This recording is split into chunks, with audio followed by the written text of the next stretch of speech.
What is up, y'all? It's your boy Hammer with another beautiful day in Maryland. And today, we're going to be tightening the chain on my bike. I just figured, why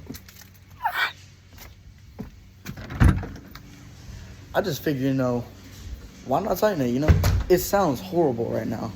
Like here, I hope y'all can hear this. Turn it on.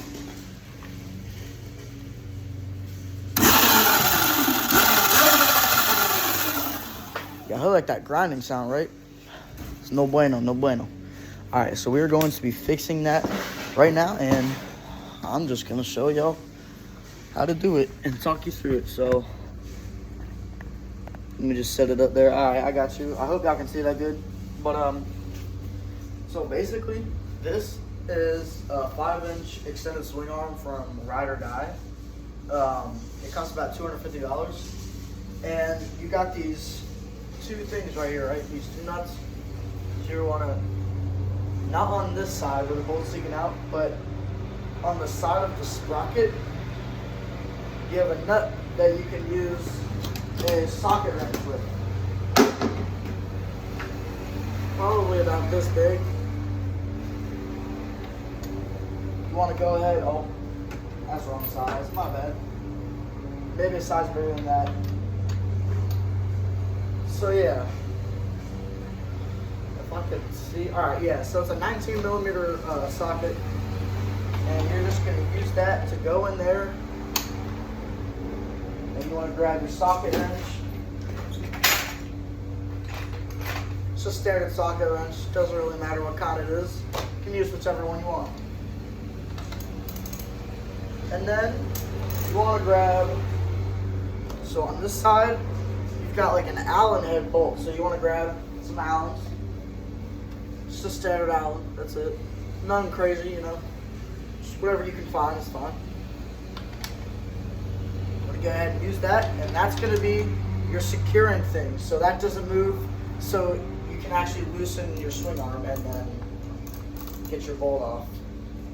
So I'm just going to go ahead and loosen this.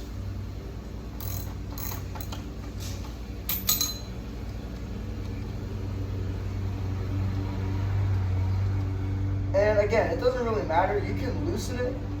You can take it off. I'm just taking it off because why not? It doesn't really matter. So you can go ahead and take the locking out. And then what you want to do is, so you have the chain.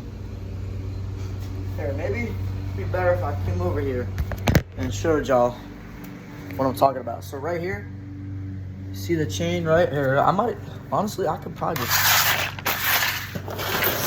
set something up here to show y'all. Alright, I hope y'all can see that good. The chain here, it's loose. You don't want that. That's not good. Too much rattle, and it puts too much tension and wear and tear on your front sprocket here, which can eventually lead to damaging it. No bueno, you don't want that. That's not good. So you move the rear wheel back, and the chain will tighten with it. See? This, you don't want this. That's not good. But, so you do also have right here, this bolt here. You got to unloosen these two right here, this locking nut here, which you can just use with your standard wrench. It doesn't really matter. So like something like this, you can use to take it off. Or this. You gotta find the right size for it. I'm assuming it's just either a 3/8 or a 7/16. So we're gonna go ahead and try both of those. So it's not a 3/8, and it's not a 3/17. Okay, that's interesting. I thought it would be at least one of those. Maybe somewhere in between both of those. I don't know. Or you can just be lazy and use an adjustable wrench like me, because it's honestly easier. Anyways, because you can make whatever size you want. So go ahead and loosen the back tensioner with your bolt here.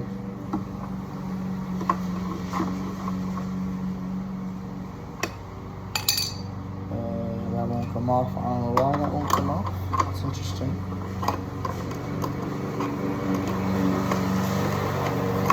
Alright, so there you have it.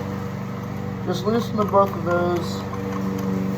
It'll come out, if you can see this here, it'll come out like this. And loosen it, tighten it, whatever you want to do to it. And from there, it's basically, you just move the wheel, and you also want to do the same to the other side too.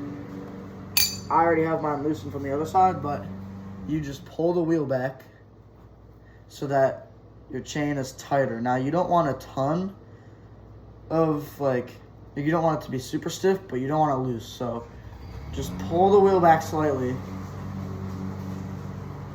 until you've got what I call is you can fit 3 fingers for the swing arm, like right about where the wheelbase is.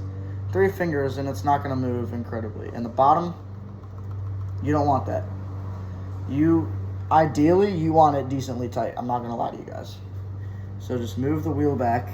And when you're moving the wheel, make sure it's even on both sides, because you don't want to end up with a lopsided wheel and then you're cooked for riding. So right there, gonna go ahead and tighten these bolts back up here with whatever you've got. I'm gonna assume you guys have adjustable wrenches and stuff like that. And then, yeah, go ahead and tighten it from there. Once you have that tightened on, go ahead, get the other side done. And you honestly, it would probably be better to tighten it with your hands and then go in with the wrench, because that's how you're going to get the best possible mechanism for torquing it down. So you go in with your hands, just get it to finger tight. Then you go in with your wrench, start twisting it down. Now, as you can see, the chain is tight.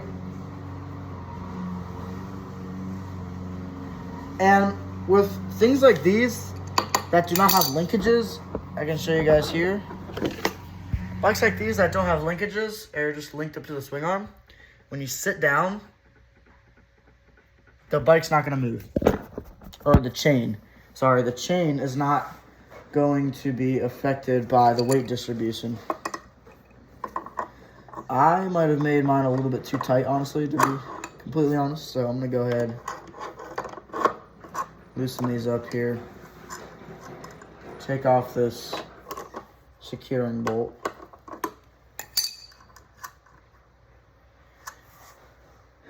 Do that to the other side too.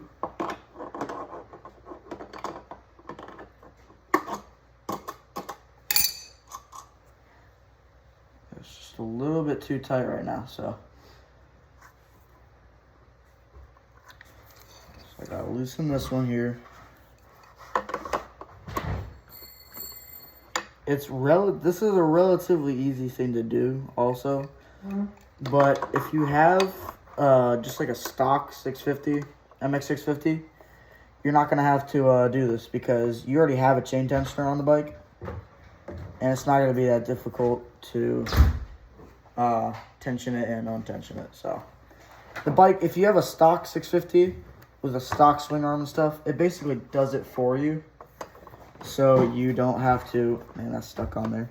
So you don't have to like do all this stuff. But putting the larger swing arm on there, it really makes a difference, because if you're popping wheelies on your bikes, not that you shouldn't be, but if you are popping wheelies on the bike, it's going to be, well, let's just say it'll be a whole lot easier,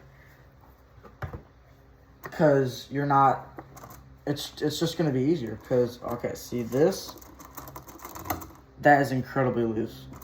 It's not what you want. So move the wheel back accordingly. You don't have to like slam it back. Just enough to get you to your desired tension, which I'm not gonna lie, this is not something incredibly easy to do. I don't know why my dad has to weed whack right now at this exact moment. Got the whole damn planet, and you're doing it right here. Anyways,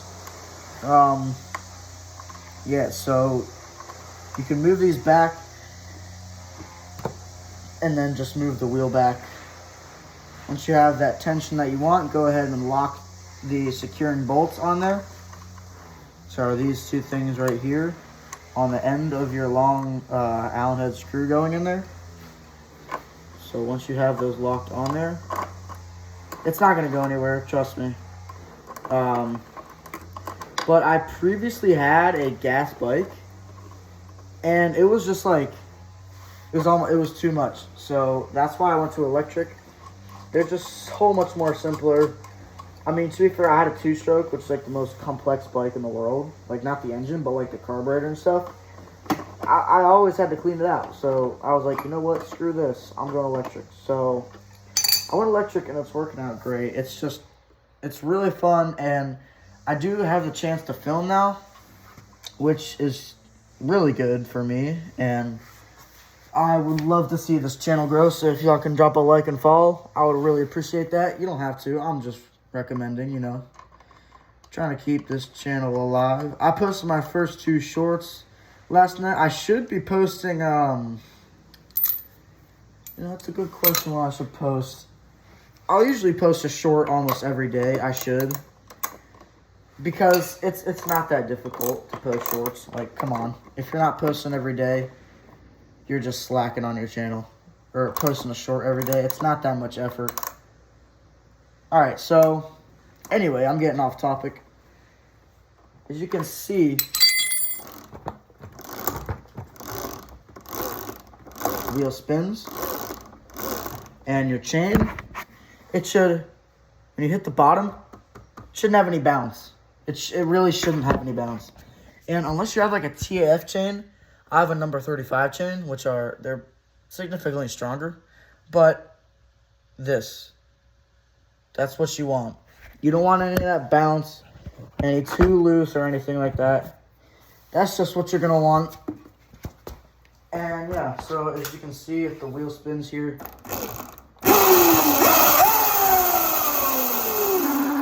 Oh, God. That was horrible. Yeah, if you can probably tell, I do need new brakes. Man, those are coming soon. Just stay tuned on the channel. I have this bike. Like, it's an amazing bike. I'm not going to hold you guys. But there are some kinks that do need to be worked out, and I need to make them a little bit better. So, basically, through the channel, and as this channel grows, hopefully, that's just basically what I'm going to be doing. So, if y'all can stay tuned, you know, I should be dropping. It's iffy. My schedule's iffy when I'll drop, but you can expect a new longer video or a new in-depth video about doing something, like usually every Friday or Saturday. I'm not going to get too specific with the time because I don't want to hold myself to that. Not just yet. Until football ends, I'll have a design schedule and routine. And I will be posting daily rides, so I'll just go out, record myself ride, talk about the bikes and stuff like that. Just talk about anything really relevant to bikes and stuff like that. So I would appreciate it if y'all could drop a comment and a like and subscribe, just if you want to. I would really appreciate that. But drop a comment at least and tell me if you like it and what recommendations you have for me that I can do for this channel. As always, thank you guys for watching. Stay tuned.